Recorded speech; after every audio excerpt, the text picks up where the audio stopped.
Hi, I'm Kison with Fundology. Today I'm here with John Lanier with Excellere Partners, a Colorado-based private equity firm. How are you, John? Fine, thank you. Good afternoon, Kisan. Looking forward to this. Great. Well, John, I wanted to talk to you specifically about value creation.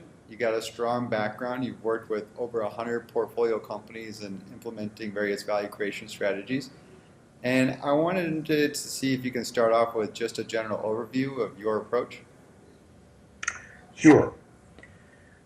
First, it's collaborative, and the objective is to operationalize the investment thesis for the portfolio company. And when we say collaborative, we're talking about jointly planning with not only the senior leadership of the portfolio company, but also key players who may own integral components of the business model. And we ask ourselves some basic critical thinking questions in three categories.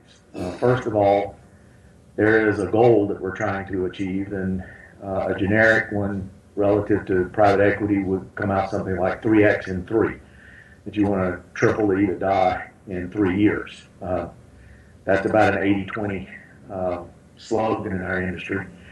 So the question is how? And the way we go about it is trying to find the vital few among the many in three basic categories.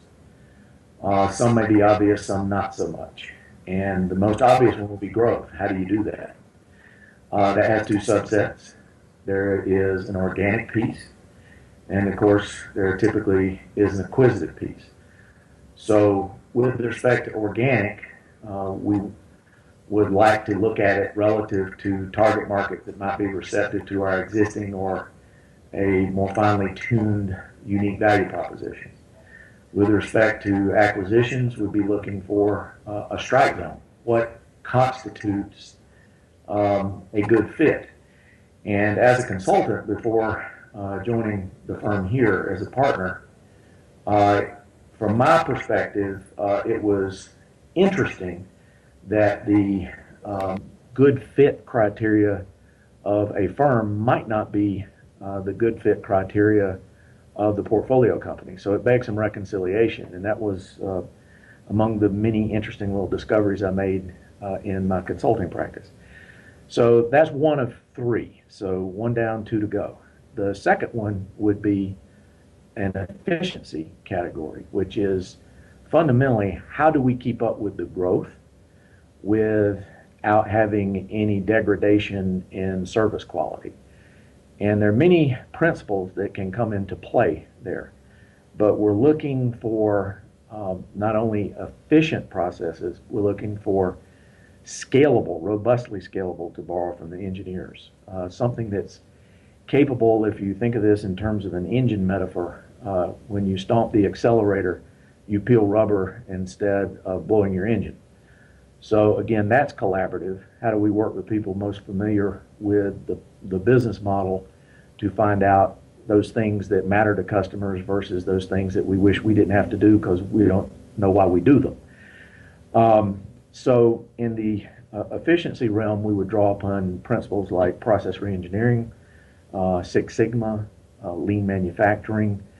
I'm not a purist on which you choose. I happen to be a Six Sigma Master Black Belt, but I'm actually more fond of the lean manufacturing principles. So again, we try to find out how do you scale things without making it unfulfilling to show up for work, if you will. The third category we call culture.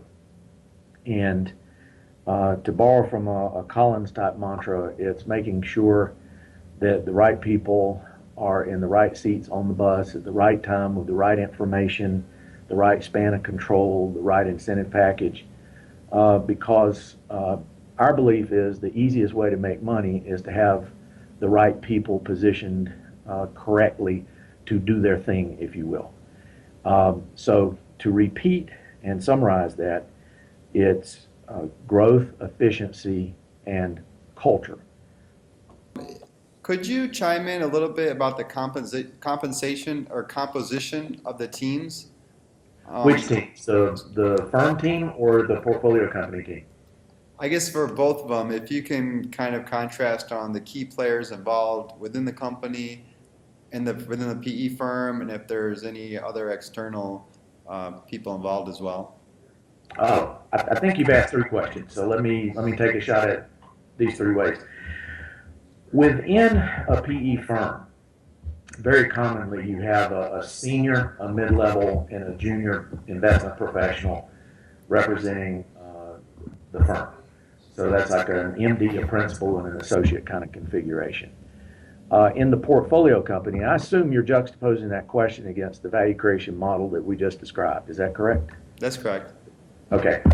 When you're planning, there are two pieces of this. When you're planning, you want to make sure you have the C levels, of course, and then key managers, as I alluded to earlier, around big important pieces of the business model. For example, there may be a VP of operations that's running the fulfillment engine for a business model who reports to a COO.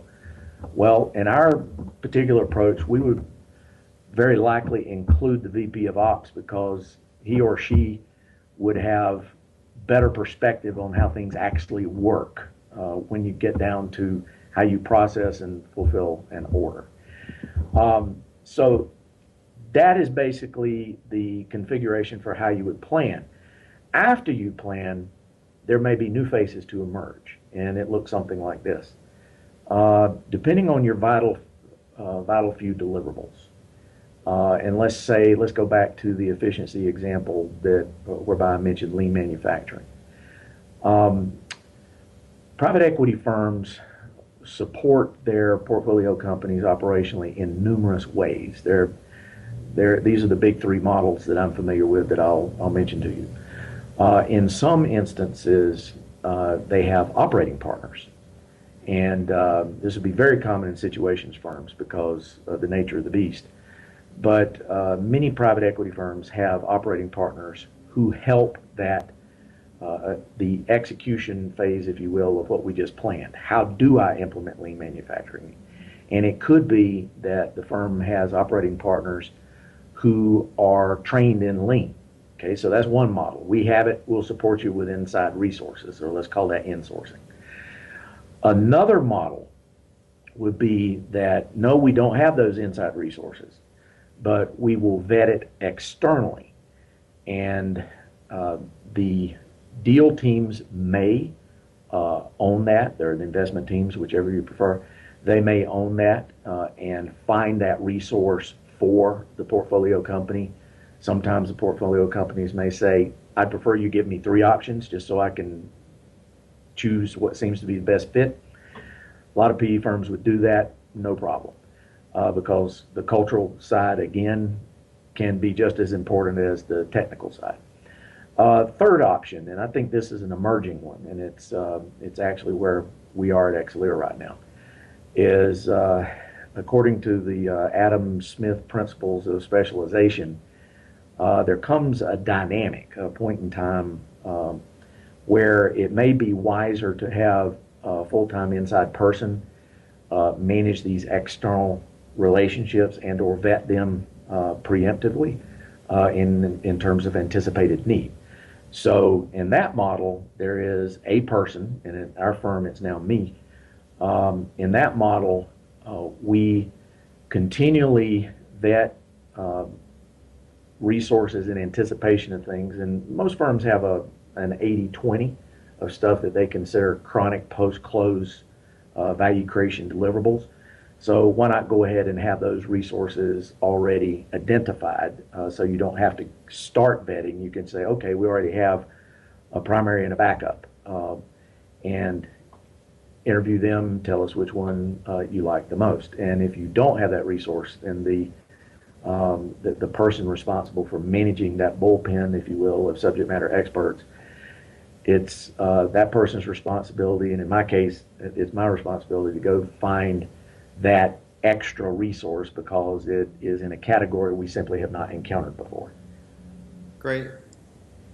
Could you give me a little bit of background on the time frame to develop the plan? I'm going to draw some analogies there between planning and acquisition integration best practices. And if you consider two bell curves in acquisition integration, you start planning for it whether it happens or not.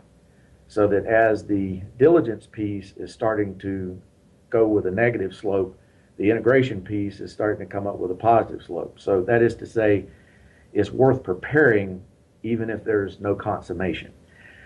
The same is true with value creation type planning or strategic plan, whichever term you prefer. It starts in diligence, whereby the various vendors and the investment professionals are identifying things that may be tantamount to bottlenecks, if you will, in, say, juxtaposed against the lean manufacturing type vernacular. Is that if this company is going to grow significantly in an organic mode, it looks like this is something we need to address. So the short version of the answer is we get some ideas in diligence about those things that we need to work on.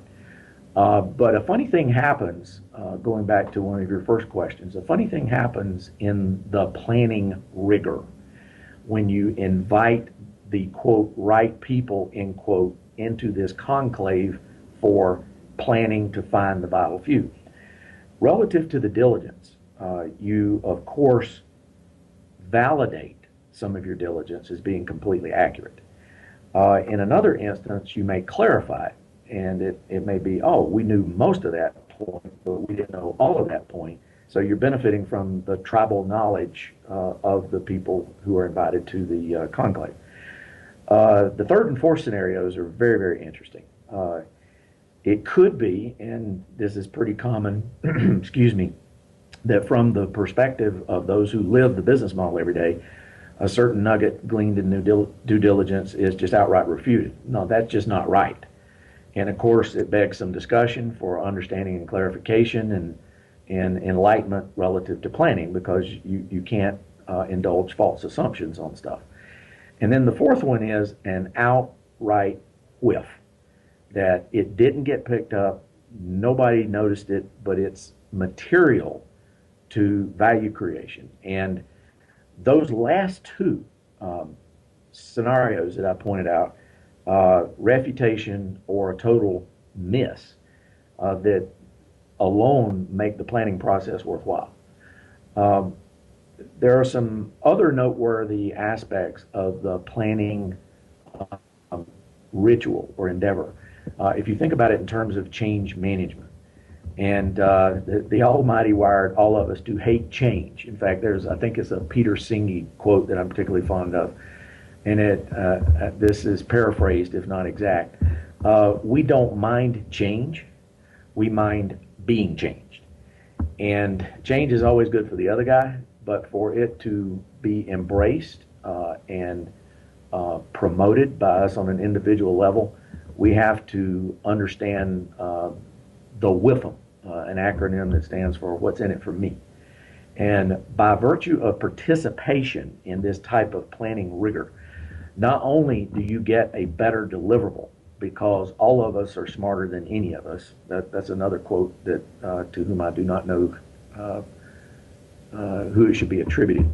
But in any event, all of us are smarter than any of us. But in the course of having these discussions, even if an idea is not the one that eventually gets embraced for execution, the participants are more likely to support it because their perspectives were received, respected, and discussed. So you get a twofer there. You not only get a good read on the what's, like that is to say, what should we be doing, but the people who have to embrace it on a daily basis to make it happen, if they're part of it, then there's built-in change management best practice there. Now, it's pretty difficult to implement a change in a company. What are some of the keys to getting or accomplishing execution? It's a great question. The interpersonal side is, without a doubt, the most challenging aspect of value creation. And sometimes we joke amongst ourselves that, you know, if you took people out of the equation, the world could run by an algorithm. But we're all wired for our own individual idiosyncrasies, including the person you're interviewing here. There are certain behavioral research elements that come into play here that should not be overlooked. And I might critique myself on this as a guinea pig. I loathed and despised psychology as an undergrad in college because my reaction to it was to get ready to pass a test. It ate into my leisure time, and I didn't know how in the world I'd ever apply this nonsensical esoteric stuff. But as I've gotten older and do more of this change management stuff, and I'll call it seasoning in the School of Hard Knocks, you find out that psychology is a lot more important than the technical aspects of this, because you have to reach the people you work with, and vice versa. They have to reach us at a level where we really, really understand it. And when you're talking about any type of change management initiative, irrefutably, the first place you have to start is trust. There has to be, and interestingly enough, this gets into stuff like Maslow's hierarchy. And I'm sure my college profs would snicker if they knew I were quoting this now, given what a pill I probably was as a student. But we have to address those basic needs before people are comfortable talking about things that represent change and what they know how to do. And this might tie into some more popular or current writings of people like Patrick Lencioni. Covey writes a lot about this. Porter, Cotter, there are Warren Bennis at USC. There are oodles of people who have written really good stuff about change and why we have to approach it a certain way. So it has to start foundationally with trust and discussing why certain options have more merit than other options. And the bottom line is, if people don't believe in it, they're not going to invest their personal capital, which is another way of saying put themselves at risk for making it happen. So that's where we start. How do you assess that? How do you know this is the team that's going to be able to make things happen? Anytime people are involved, there is no perfect formula for anything. That's where we have to rely on best practices, things that the researchers will tell us make some sense. It's where our own seasoning comes in for how many times we've been in these situations and anticipating questions relative to change or an initiative. And the foundational question is, why should we do this? And there are numerous ways to approach it. And you can anticipate some questions and address it proactively. But there are other techniques for asking. Let's play devil's advocate here. Tell me why this won't work, which is another way of inviting people who have reservations about change. And I'm aiming this also at PE firms as well. This isn't an us versus them thing. This is a we. So we're aiming the question at, tell me why this won't work. And I would share flat out that the deal teams that I've worked with before from a consulting side have changed their minds about some of their strategic propensities when they invited this type of challenge, and it was received as being trustful and earnest. One instance in particular pops in my mind. I can't name the name of the company for NDA purposes. However, we walked into a strategic planning session knowing, not thinking, knowing that there was a whole different type of market initiative that we were there to figure out how to execute. And in the course of the planning session, there was this gigantic epiphany based on this dialogue and dynamic I described. And people started looking at each other across the room and basically said, this isn't such a good idea, is it? And from the investment professionals to the portfolio leadership said, no, this isn't a good idea. And it dilutes our focus relative to our core competencies. Let's rethink this thing. We did. Our plan was anchored in the core product, and our focus meant a much more fulfilling investment. It was a stellar exit. And I dare say, had we not gone through that exercise, the multiple and or the timing of the multiple wouldn't have been anywhere close of what that exit turned out to be. So that's living it. That's an example of how this stuff actually works. And again, getting back to an earlier principle, I would suggest that absent the trust dynamic, to have that type of tough discussion wouldn't happen. We would have probably lost a year and a half in a mistake. So getting back to the square one piece is we have a vested interest, and I'm going to describe the difference here between conflict and something I call dynamic tension. And I hope it doesn't come across like I'm splitting hairs. Conflict is when we have differences of opinion and it becomes personal. Dynamic tension is when we have conflict and it's a different perspective on an issue. And if we can focus on the issue and the merits or lack thereof of the issue, then we go through an exercise where people are respected, we thoroughly scrutinize our options, and we come out of something saying, this is what, and this doesn't mean it's democratic necessarily. Sometimes it gets down to a toss-up between the two options and the boss just has to make a call. But the buy-in from having gone through that exercise is exponentially better. And the researchers would tell you something to the effect of there's a trade-off between efficiency and effectiveness, and I'll describe that. It's efficient to give a directive. Go do that. It's not necessarily effective because the person being directed may have had a better idea and did not get heard. So they did it. It was efficient, but it wasn't effective, and you forfeited an opportunity to figure out how the subordinate, in this case, this example, how they would have handled the situation, which is an element of leadership development and management training. Not to mention that person may have had data points that they didn't have an opportunity to share that would have a material difference on how the question was answered. John, just to back up a little bit, prior to making an investment, when you're interviewing the management team, what are some of the signals you look for just to know that this is a team that you're going to be able to work with and actually execute on value creation strategies? How do you know that they're susceptible to changes? What are some of the things that are clue to that? Boy, did you just ask the $64,000 question. The firm that figures that out absolutely, positively, unequivocally as the way to do it and protects it as intellectual property will have no competitors. It is the toughest, and I'm really not trying to be facetious here, it is the toughest call in private equity, in my opinion. And it is, I'm going to also suggest more art than science. And let's think about it in terms of a diligence scenario. And I'm tempted to think that this will resonate with your viewers here.